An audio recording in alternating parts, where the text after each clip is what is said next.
영국과 중국 청나라 사이에 아편 전쟁이라는 것이 일어난 적이 있었습니다. 그런데 그 아편 전쟁이 일어난 이유가 이렇습니다. 영국 사회에 차를 마시는 것이 굉장히 엄청나게 유행이 됐었습니다. 그래서 이 차를 이 중국에 있는 청나라에서 수입을 하게 되는 겁니다. 그러다 보니까 무역 적자가 일어나게 돼 자꾸 적자가 생기는 거예요. 그러니까 영국은 중국에 뭐 수출할 것이 없는데 계속 이제 차를 수입하다 보니까 이제 돈을 계속 줘야 되는 겁니다. 그래서 이 무역 적자를 어떻게 해소할까라고 생각을 하다가 그 당시 영국의 식민지였던 이제 인도에서 아편을 재배했습니다. 그 아편을 은밀하게 수출하기로 하는 거예요. 그렇게 해서 이제 수출한 돈을 가지고 와가지고 다시 차를 수입하려고 했던 것이죠. 그러다 보니까 이제 중국에 아편이 굉장히 널리 유행하게 되고 수많은 아편 중독자가 발생하게 된 것이죠. 그러다 보니까 이제 중국 사회가 마비가 되었고 영국과 중국 간에 청나라 간에 이제 아편 전쟁이 일어나게 된 겁니다. 여러분, 차와 아편은 공통점이 있습니다. 둘 다 식물이고요, 둘 다 중독성이 있고 둘 다 역사가 오래되었습니다. 그러나 차를 마시느냐 아편을 하느냐에 따라서 완전히 달라지게 되는 것이죠. 그래서 음차훈국, 음마병국이라고 합니다. 차를 마시는 나라는 흥하게 되지만 마역을 하는 나라, 아편을 하는 나라는 병들게 된다라는 말이에요. 그래서 무엇을 즐기느냐에 따라서 개인과 나라의 흥망성쇠가 결정이 된다라는 겁니다. 여러분, 우리 인생도 마찬가지죠. 우리가 세상의 생각을 따를 수 있고 하나님의 말씀에 순종할 수 있습니다. 세상의 털을 잡고 살아갈 수 있고 하나님 나라의 털을 잡고 살아갈 수 있다라는 거예요. 우리가 이 두 가지 인생 중에 현명한 결정과 선택을 내려야 된다라는 겁니다. 우리 모든 성도들은 마약과 같은 세상을 즐기는 것이 아니라 우리의 인생을 고상하고 가치 있게 만드는 하나님의 말씀을 즐기는 인생이 되시기를 예수님의 이름으로 축복합니다. 시편 말씀을 오늘 같이 살펴볼 텐데요. 시편은 고대 이스라엘의 찬송가와 같습니다. 그래서 이 시인은 시편을 보면 여러 가지 정황에 있었어요. 그래서 뭐 힘들고 고통 중에 있을 때도 있고 억울한 적도 있었고요, 그리고 원통하기도 하고 또 기쁠 때도 있었습니다. 그런데 중요한 것은 뭐냐면 그런 여러 가지 삶의 정황 가운데 결국에는 하나님께로 돌아오게 된다라는 거예요. 근데 이 시편 1편은 시편 전체를 볼 때 시편의 서론과 같은 역할을 하고 있습니다. 그래서 시편 1편을 보면 우리가 무엇을 알 수 있냐면 어떻게 하면 어떠한 상황 가운데서도 하나님께 돌아올 수 있는지에 대한 그 영적인 원리를 우리에게 가르쳐주고 있다는 거예요. 그래서 말씀을 같이 나눌 텐데요. 먼저 첫 번째로 우리가 1편에서 나눠볼 것은 시냇가에 심은 나무다라는 말이에요. 시편 1편 3절 말씀을 같이 한번 읽어보도록 하겠습니다. 시작. 그는 시냇가에 심은 나무가 철을 따라 열매를 맺으며 그 잎사귀가 마르지 아니한 것 같으니 그가 하는 모든 일이 다 형통하리로다. 여러분, 성경을 보면 성도들을 나무에 비유하는 구절들이 몇몇 있습니다. 그런데 본문 말씀은 이 나무가 어떤 나무인지에 대해서 밝히고 있지 않습니다. 뭐 이 나무가 포도나무인지 무화과 나무인지 종려나무인지에 대해서 관심이 없어요. 다른 말로 하면 성도가 타고난 어떤 것, 뭐 외모나 능력이나 재능과 같은 것에서 여기에선 초점을 두고 있지 않다라는 겁니다. 이 나무의 가장 중요한 특징이 무엇입니까? 시냇가에 심은 나무다라는 거예요. 근데 우리가 시냇가에 심은 나무다라고 생각할 때 이렇게 상상하기가 쉬워요. 어떤 씨앗이, 나무의 씨앗이 바람을 타고 어쩌다가 시냇가에 떨어져 가지고 나무가 됐나 보다 라고 생각하지만 여기에 나온 시냇가에 심은 나무는 그런 나무가 아닌 겁니다. 먼저 이 나무가 심어진 시내는요, 자연 하천이 아닙니다. 이 팔레스타인 지역에는 와디라고 불리우는 천들이 꽤 있었어요. 이 와디가 뭐냐면 비가 많이 내리는 우기에는 나타나게 되는데 비가 오지 않은 건기에는 사라져 버리는 것을 이제 와디, 계절천이라고 불러요. 근데 여기에서의 시내는 이 와디를 의미하는 것이 아닙니다. 와디라면은 물이 있을 때도 있고 없을 때도 있거든요. 근데 이 시내는 그런 시내가 아니다라는 거예요. 이 시내는 한결같이 물이 흐르는 시내를 말합니다. 이 시내는 농사를 짓기 위해서 지속적으로 물을 공급하기 위해 사람이 파놓은 인공 수로를 의미하는 거예요. 그래서 이 시내는 자연적으로 생긴 것이 아니라 누군가의 땀과 노력과 수고의 산물이다라는 것이죠. 게다가 시냇가에 심은 나무라라고 하는 것도 우연히 그곳에 떨어진 것이 아니다라는 겁니다. 원어로 보면 심겨진이란 수동태로 쓰였어요. 심겨진 거예요. 그래서 성경에서 주어가 나오지 않고 수동태가 쓰이게 되면 이것을 이제 신학적으로는 신적 수동태라고 부릅니다. 그러니까 하나님께서 행하신 일이다라는 거예요. 다시 말하면 이 나무는 하나님께서 직접 손수 심으신 나무다라는 겁니다. 여러분, 시냇가에 심은 나무는 우리의 신앙의 시작과 우리의 인생의 기초가 무엇인지를 잘 보여주고 있습니다. 우리가 이 자리에 온 것은 우연이 아니라 하나님의 은혜입니다. 하나님의 섭리입니다. 우리가 시냇가에 심겨지기까지 성삼위 하나님께서 하셨던 수고를 한번 생각해 보십시오. 하나님은 우리의 구원을 계획하셨죠. 하나님이 하신 구원의 이 계획은 인간의 계획과는 다릅니다. 인간의 계획은 성공할 수도 있지만 실패할 수도 있죠. 그러나 하나님께서 계획하신 모든 것은 반드시 이루시는 거예요. 그러니까 사람이 계획한 것이 아니라, 사람이 시작한 것이 아니라 하나님이 시작하셨고 하나님이 정하셨고 하나님이 계획하신 겁니다.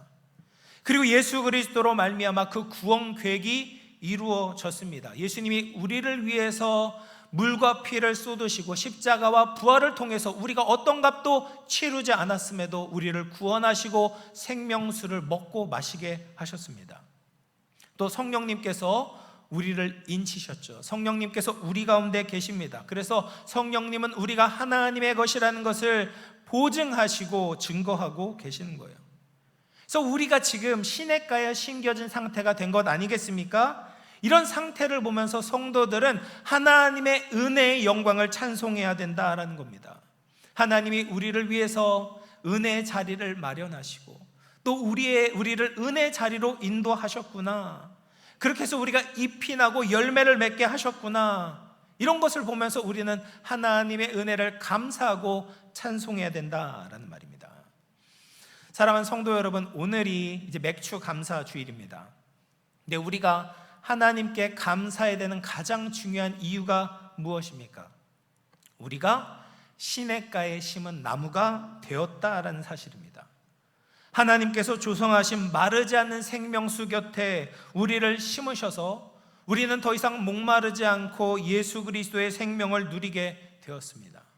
우리는 그리스도 안에서 새로운 피조물이 되었습니다. 죄와 사망에 끌려다녔던 비참한 인생이 아니라 이제는 예수님 안에서 풍성하고 넉넉한 영적 생활을 누리게 된 것입니다. 시냇가에 심은 나무가 되게 하신 하나님의 은혜에 감사하며 또 앞으로도 하나님의 거룩한 기업으로 우리를 신실하게 세우실 그 하나님의 은혜를 기대하는 마음으로 감사와 영광을 돌릴 수 있는 우리 모든 영감의 가족들 다 되시기를 주님의 이름으로 축원합니다.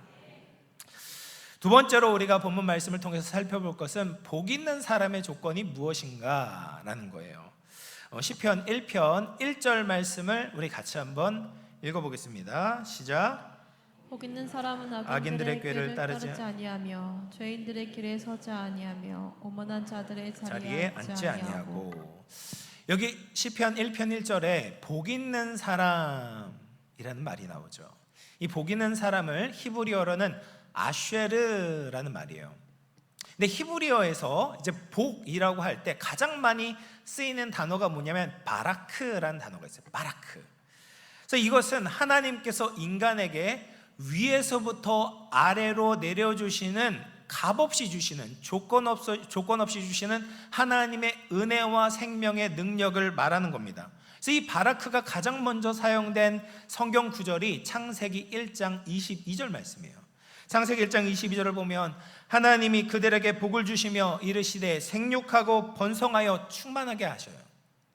그래서 그래서 이거 동물들에게 주신 거거든요. 그래서 동물들에게, 인간들에게 하나님께서는 바라크의 복을 주셔서 생육하고 번성할 수 있도록 하신 거예요. 그래서 이 바라크의 복은 뭐냐? 하나님이 주신 복인데 우리가 소유하고 있고 잠재력이 있는 복을 의미합니다. 잠재력이 있는 거예요. 근데 이 시편 1편에 나온 아쉐르의 복은 약간 차이가 있습니다. 하나님과의 바른 관계 속에서 우리가 누리는 영혼의 만족과 행복한 상태를 뜻하는 거예요.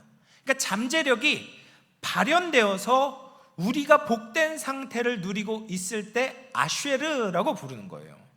그래서 이것을 쉽게 설명하자면 이렇습니다. 우리는 시냇가에 심은 나무가 되었잖아요. 주인이 수고하고 헌신하여서 나무가 잘 살 수 있는 환경을 조성했고 우리를 그곳으로 옮겨 심었죠. 하나님의 자녀가 되게 하셨습니다. 이것 자체가 바라크예요. 그러면 그 시냇가에 심은 나무는 물을 흡수하고 자라야죠. 잎이 나고 열매를 맺어야죠. 그렇게 될 때 나무의 상태가 얼마나 보기 좋겠습니까? 얼마나 아름답겠습니까? 이렇게 누리는 복된 상태를 아쉐르라고 부른다는 거예요. 여러분, 사람이 하나님께 바라크의 복을 받아도 그것을 누리지 않는다면 아무 소용이 없는 겁니다. 하나님께서 우리 영혼을 윤택하도록 길을 잘 닦아 놓으셨음에도 불구하고 그 길을 가지 않는다면 우리 영혼에 아무 유익이 되지 않는다라는 것이죠. 의인의 길을 선택하지 않고 악인의 길을 선택한다면 하나님께서 우리를 위해서 예비해 놓으신 그 복된 상태를 누리지 못하는 겁니다. 그러면 시냇가에 심은 나무와 같은 성도들이 복을 누리는 상태, 행복한 상태가 되기 위해서는 어떻게 해야 되는가? 1절 하반절 말씀을 보면 하지 말아야 될 것에 대해서 먼저 가르쳐주고 계시는 거예요. 그래서 악인들의 꾀를 따르지 아니하며 죄인들의 길에 서지 아니하며 오만한 자들의 자리에 앉지 아니하고 라고 말씀하세요. 여러분, 시편과 잠언을 읽을 때 죄인, 악인, 오만한 자라는 뜻은 하나님을 인정하지 않는 사람을 의미합니다. 그러니까 악인들의 꾀를 따른다라는 것은 하나님을 믿지 않는 사람들의 생각을 수용하는 것을 의미하는 것이죠. 여러분, 사람이 바뀌는 가장 첫 번째 단계는 결국 우리의 생각이 바뀌는 겁니다. 근데 성도는 하나님을 따라서 생각해야 되거든요. 하나님의 말씀이 기준이 되어서 옳고 그름을 분별해야 됩니다. 그런데 어느새 하나님의 기준이 아니라 세상적이고 인본주의적인 사상과 가치관에 귀를 기울이는 거예요.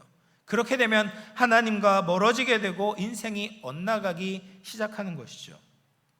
그 다음은 죄인의 길에 서는 겁니다. 이 죄인의 길에 선다라는 것은 하나님을 인정하지 않는 사람들의 삶의 방식과 습관을 닮아가는 것을 말하는 거예요. 생각뿐 아니라 이제 삶까지, 행동까지 그들을 닮아가는 거예요. 그 다음에는 오만한 자들의 자리에 앉는 겁니다. 악한 가치관을 가진 사람들과 함께 모임을 갖고 함께 힘을 모아서 하나님의 법과 질서를 비웃고 조롱하는 거예요. 여러분, 이런 행동들을 피해야 복된 상태가 될 수 있다는 거예요.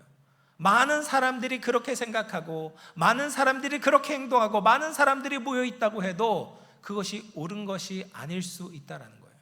하나님의 말씀으로 분별하고 그런 죄인과 악인과 오만한 자들과는 함께 상종하지 않는 것, 거리를 두는 것이 복된 상태에 이르는 비결이다라는 겁니다. 얼마 전에 이제 배재 고등학교 야구부에서 광주 일고를 향한 잘못된 응원으로 인해 사회적으로 큰 파장이 일어났습니다. 이 배재 고등학교는 아펜젤러 선교사님께서 세우신 고등학교입니다. 기독교 사학이에요. 기독교 사학이 사회적으로 그런 문매를 맞게 되니까 사실 저 개인적으로는 굉장히 마음이 아팠습니다. 그런데 이 학생들의 행동을 우리가 시편 1편에 대입해 볼 수 있을 것 같습니다. 먼저 이 고등학생들이 잘못된 생각을 받아들이게 된 것이죠. 그래서 오염되고 왜곡된 미디어를 접하게 되고 어떤 사람들의 이야기를 계속 들으면서 이 민주화 운동을 조롱해도 된다라는 생각이 들어오게 되었겠죠. 그리고 죄인의 길에 서게 되는 것입니다. 행동과 습관으로 옮기게 되는 거죠. 그래서 상대를 비하하는 노래를 부르고 함께 응원을 하다 보니까 그 생각이 나의 행동으로 자리 잡게 된 겁니다. 그리고 오만한 자들의 자리에 앉게 된 거죠. 혼자 했다면 그렇게 못했을 거예요. 그런데 무리를 지으니까, 함께 모이게 되니까 용감하게 그런 조롱까지 할 수 있게 되었다라는 겁니다. 그래서 생각이 들어오게 되고 행동 양식이 되고 공동체성을 이루게 될 때 비상식적이고 비도덕적인 행동도 자행할 수 있다라는 거예요. 근데 이 아이들뿐만 아니라 우리도 마찬가지입니다. 우리도 주위 사람들과 미디어와 콘텐츠의 영향을 얼마나 많이 받는지 모릅니다. 주위에 이단이 있으면요, 이단이 되기 쉽고요, 주위에 세속적인 사람이 있으면 그 세속적인 생각에 물들게 되는 겁니다. 세상이 성도들에게 뭐라고 강요합니까? 예배보다 나의 쾌락을 우선해야 된다. 하나님보다 돈이 더 먼저다. 말씀이 아닌 세상의 정보와 지식을 따라가야 된다라고 이야기를 합니다. 근데 이런 세상의 생각에 우리의 생각이 조금씩 물들게 되면 결국 우리의 행동이 바뀌게 되는 거예요. 예배 자리를 지키지 않는 거예요. 떠나게 된다라는 것이죠. 결국 그가 속한 공동체와 헌신하는 모임까지 달라지게 된다라는 겁니다. 그래서 우리는 고린도서 10장 말씀과 같이 하나님을 아는 지식을 대항하는 모든 교만한 생각을 내버리고 우리의 모든 생각을 사로잡아 그리스도께 복종해야 한다라는 것이죠. 사랑하는 성도 여러분, 하나님이 우리에게 주신 복을 누리는 성도들이 되기 위해서 생각과 행동과 모임을 잘 가려야 됩니다. 비판 없이 무분별하게 보고 듣게 된다면 우리의 영혼이 점점 무너지게 됩니다. 한 번은 해도 되겠지라고 호기심에 듣고 참여하게 된다면 영적으로 길을 잃고 큰 낭패를 볼 수 있습니다. 하나님을 인정하지 않고 진리를 거스르는 생각과 행동과 모임을 분별하고 거룩한 생각, 거룩한 삶, 거룩한 모임을 지켜나갈 수 있는, 그렇게 복을 누리는 우리 모든 성도들 다 될 수 있기를 주님의 이름으로 축원합니다. 마지막으로 우리가 복 있는 성도, 복 있는 사람이 되기 위한 조건이 있습니다. 바로 말씀을 즐거워하고 묵상해야 한다라는 겁니다. 우리 시편 1편 2절 말씀을 같이 읽어보겠습니다. 시작. 오직 여호와의 율법을 즐거워하여 그 율법을 주야로 묵상하는도다. 여러분, 우리가 복을 누리기 위해서는 나쁜 것을 피하는 것으로 그쳐서는 안 됩니다. 나쁜 것만 안 한다고 되는 것이 아니라 하나님의 말씀을 즐거워하고 하나님의 말씀을 묵상해야 한다라는 겁니다. 하나님과 끊임없이 교제하며 살아갈 때 아쉐르의 복을 누리게 된다라는 것이죠. 여러분, 우리는 먼저 하나님의 말씀을 즐거워해야 합니다. 하나님의 말씀을 읽다 보면 하나님의 말씀이 즐거워지는 거예요. 요즘에 이제 먹방 프로그램들이 많이 있지 않습니까? 그래서 이 음식에 관심 있는 사람들이 참 많아요.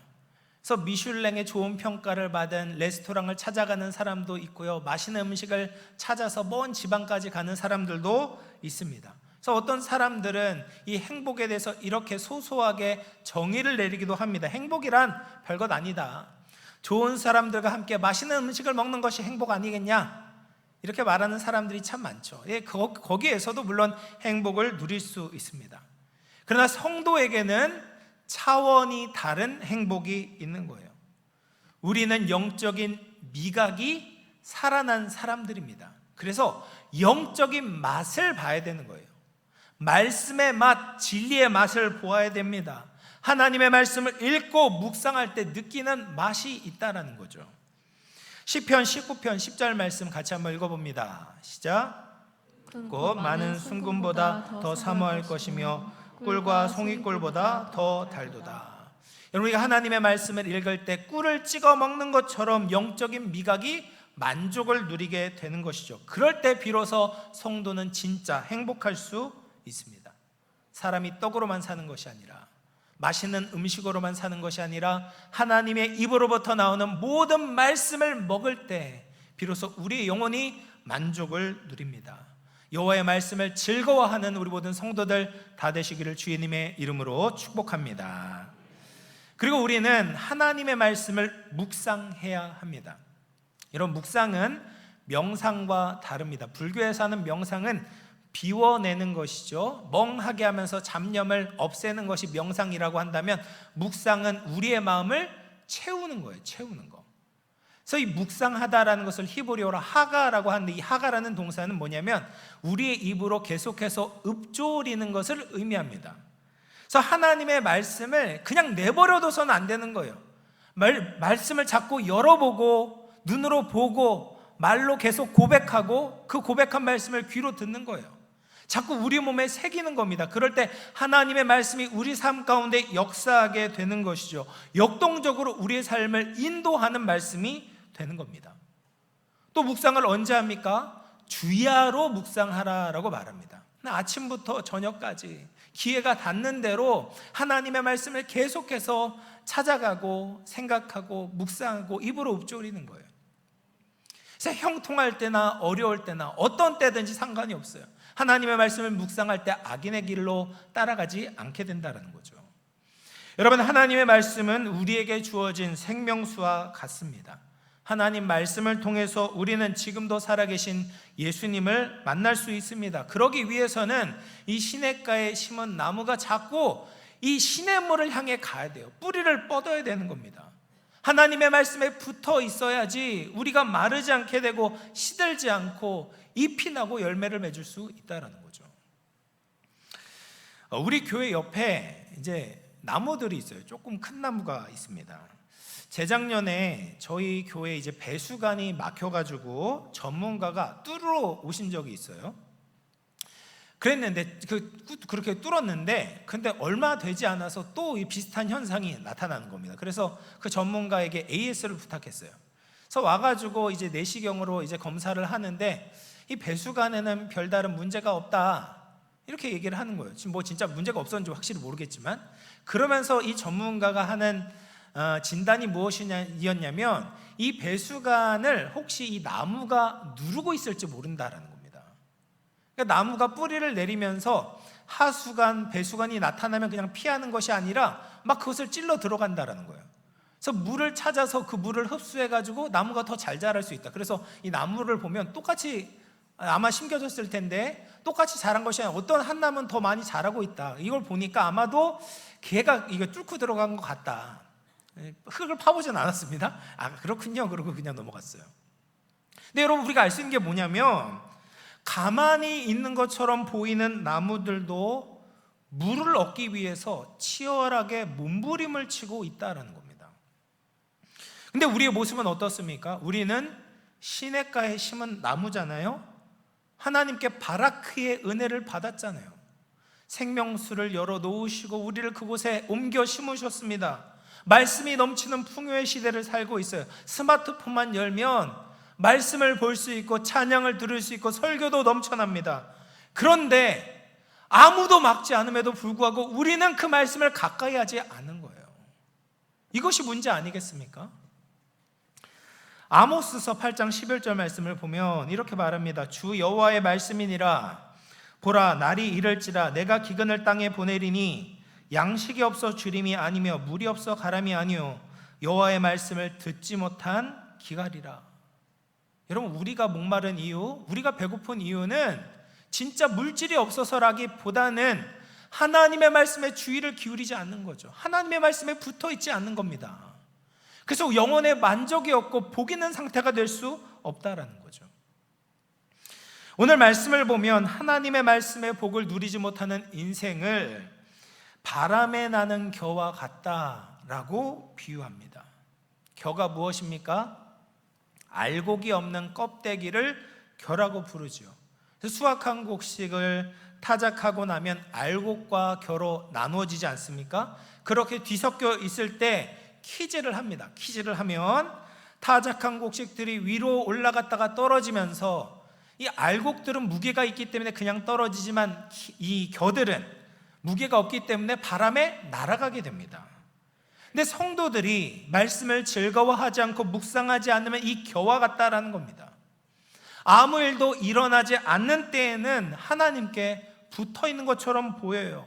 교회도 나오고 봉사도 합니다. 경건의 모양도 있고 껍데기는 갖추고 있습니다. 그런데 인생에 바람이 불면, 고난의 시련이 찾아오면, 또 세상의 풍조가 강해지면 휩쓸리게 되는 거예요. 흔적도 없이 날아가 버리는 겁니다. 말씀으로 우리의 영혼과 삶을 가득 채우지 않으면 가벼워서 쉽게 흔들리고 하나님을 떠나 결국 세상을 탐닉하게 된다라는 것이죠. 미국에서 신앙생활을 하시는 구은주라는 집사님이 쓴 매일 밤 10시 30분의 기적이라는 책에 이런 내용이 있어요. 이 동갑내기 부부셨는데 이 동갑내기 부부가 회사에서 만나서 사랑을 하고 이제 결혼을 하게 되었습니다. 그런데 남편 집안은 천주교고 아내 집안은 기독교였던 거예요. 그래서 처음부터 이제 종교적인 갈등이 일어나게 된 것이죠. 그럼에도 이제 아내가 계속 이제 성화를 하니까 남편이 같이 교회를 나오는데 믿음이 없던 겁니다. 그러다가 이제 미국으로 이민을 가게 되었고 아내가 먼저 이제 이 외국 생활이 얼마나 심심하고 외롭습니까? 이 외로움을 달래기 위해서 교회에서 하는 생수의 강이라는 제자 훈련을 받게 된 겁니다. 그래서 그 제자 훈련에서 큰 은혜를 받고 이제 성경을 읽기 시작한 거예요. 그러면서 남편에게도 이 생수의 강이라는 프로그램을 추천을 해준 겁니다. 근데 남편이 이것을 받아들이고 싶지 않은 거죠. 자기는 믿음도 없고 억지로 교회를 다니고 있고 심지어 평일에 교회를 나가야 되는데 이것을 도저히 받아들일 수 없다. 그래서 완강하게 거부를 하다가 아내가 이제 계속해서 이 권면을 하니까 어쩔 수 없이 그 프로그램에 참석을 하게 된 겁니다. 그러면서 이제 프로그램을 하면서 성경 공부를 해야 되는 거예요. 어쩔 수 없이 성경을 읽어야 되는데 어느 날 밤에 남편이 퉁퉁 부은 눈으로 이제 계단을 내려와서 아내에게 이야기를 하는 거예요. 여보, 나 하나님을 만난 것 같아 라고 말했어요. 그 자초지종을 들어보니까 제자훈련 숙제를 하느라고 삐딱하게 의자에 앉아 있었는데 성경 말씀을 그렇게 읽으면 안 될 것 같아서 이제 바닥에 내려온 거예요. 겸손한 자세를 취하면서 성경 말씀을 읽다 보니까 하나님의 음성이 들린 겁니다. 난 너와 언제나 함께 있었다라고 말씀하시는 그 음성이 들린 거예요. 그리고 그 순간에 눈앞에 인생의 파노라마가 펼쳐지게 된 겁니다. 모든 순간의 기억이 떠올랐고 그때마다 하나님께서 함께하고 계셨구나를 깨닫게 된 겁니다. 세상에서 가장 강하다고 자부했던 그 사람이 누구 앞에서도 무릎을 꿇지 않았던 그분이 하나님 앞에서 흐느끼면서 자신의 잘못을 회개하게 된 것이죠. 그래서 그날 밤부터 이 남편이 가족들에게 선포를 하는 겁니다. 야, 우리 성경을 같이 한번 읽어보자라는 거예요. 지금까지 성경을 한 번도 읽어본 적이 없는데 나 혼자 읽으면 실패할 것 같으니까 우리 가족이 함께 모여가지고 성경 말씀을 읽어보자라고 해서 온 가족이 저녁을 먹은 이후에 10시 반부터 성경을 읽기 시작했다라는 것이죠. 그렇게 처음 성경을 읽을 때 이 사춘기 남매가 있었는데 서로 싸우기도 하고 다툼이 일어나는 거 얼마나 티격태격 했겠습니까? 그래서 화목하기 위해서 성경을 읽기 시작했는데 사탄이 자꾸 방해를 놓는 거죠. 그럼에도 불구하고 이제 실망하지 않고 계속해서 이 성경 읽기를 붙잡고 가는 겁니다. 그래서 1000일 동안 자녀들이 대학에 들어갈 때까지 성경 삼독을 하게 되었다고 합니다. 그러다 보니까 가족이 놀랍게 변화된 것을 깨닫게 된 거예요. 처음에는 갈등도 있고 어려움도 있고 유혹도 있었지만 결국에는 서로를 깊이 이해하고 가족관계가 화목하게 되었다는 겁니다. 그래서 이제는 가족 채팅방을 지상천국, 얼마나 가족이 좋으면 지상천국이라고 부르고 이 자녀들에게 평생 잊지 못할 신앙의 유산을 남겨주게 되었다라고 고백을 하십니다. 여러분, 우리는 하나님의 말씀을 매일 먹어야 됩니다. 저도 이 책을 보면서 다시 아이들과 성경 읽기를 시작해야 되겠다는 생각이 들었어요. 우리는 시냇물을 잘 마시지 않는 것 같습니다. 특별히 아이들은 할 일도 많고 놀 것도 많고 친구들도 만나야 되죠. 그래서 바쁘다는 핑계로 가장 소중한 시기에 영적인 영양 공급을 제대로 해주지 않는 것이죠. 우리가 부모로서 하나님이 우리에게 주신 은혜를 자녀들에게 먹이지는 않고 독이 들어있는 음식, 인스턴트 음식 이런 것들을 먹이면서 자녀들이 건강하게 바라고 있는 것 같아요. 나도 살고 우리 가정이 살기 위해서는 하나님의 말씀을 즐거워하고 주야로 묵상해야 하는 것입니다. 골로새서 2장 3절 말씀 우리 같이 한번 읽어보겠습니다. 시작. 그 안에는 지혜와 지식의 모든 보화가 감추어져 있느니라. 아멘. 믿으십니까? 하나님의 말씀 안에는, 그리스도 안에는 지혜와 지식의 모든 보화가 감추어져 있어요. 감추어져 있다는 것은 무슨 말이에요? 노력이 필요한 거예요. 캐내야 돼요. 발견해야 돼요. 그러기 위해서는 시간도 필요하고 노력도 필요하고 헌신도 필요하다라는 것입니다. 우리가 받은 은혜를 허비하지 않고 말씀 안에, 예수님 안에 있는 풍성한 축복과 은혜를 누릴 수 있는 우리 모든 영혼의 가족들 다 되시기를 주님의 이름으로 축원합니다. 이제 말씀을 마무리하겠습니다. 여러분, 우리는 시냇가에 심은 나무들입니다. 우리가 예수님을 믿는 것은 우연이 아니라 하나님의 은혜이고 하나님의 섭리인 줄로 믿습니다. 우리 곁에는 마르지 않는 생명수가 있습니다. 이 하나님의 말씀으로 우리는 풍성함을 누릴 수 있습니다. 영적으로 자라고 성숙하고 열매를 맺을 수 있는 거예요. 그런 복된 상태가 되기 위해서는 악한 자들의 생각과 행동과 모임에 참여해서는 안 되는 겁니다. 그리고 우리의 삶을 하나님의 말씀으로 채워나가야 합니다. 주님의 말씀에 대한 사모함과 헌신을 통해서 어떤 상황에서도 하나님께 돌아가며 하나님의 크신 은혜를 누리며 살아갈 수 있는 우리 영험의 성도들, 영험의 모든 복된 가정들 다 되시기를 주님의 이름으로 축복합니다. 우리 말씀을 생각하면서 같이 한번 기도하겠습니다. 여러분, 우리는 하나님의 은혜로 시냇가에 심겨졌습니다. 우리가 뿌리를 내리면 얼마든지 목마름을 해결하고 하나님이 주시는 기쁨을 누릴 수 있습니다. 그런데 우리의 모습이 어떻습니까? 하나님이 주신 은혜에 붙어 있지 않고 세상에 붙어 살아가고 있지는 않습니까? 우리와 하나님 사이에 너무 많은 것들이 끼어들고 있지 않습니까? 주님, 하나님을 인정하지 않는 모든 악한 생각들을 거부하며 하나님 말씀을 즐거워하고 묵상하는 우리들 되게 하여 주시옵소서. 지금도 살아계시며 우리의 삶을 인도하시는 예수님과 동행하며 살아가는 우리들 되게 하여 주시옵소서. 말씀을 생각하면서 간절히 기도하도록 하겠습니다. 오 주님, 아버지,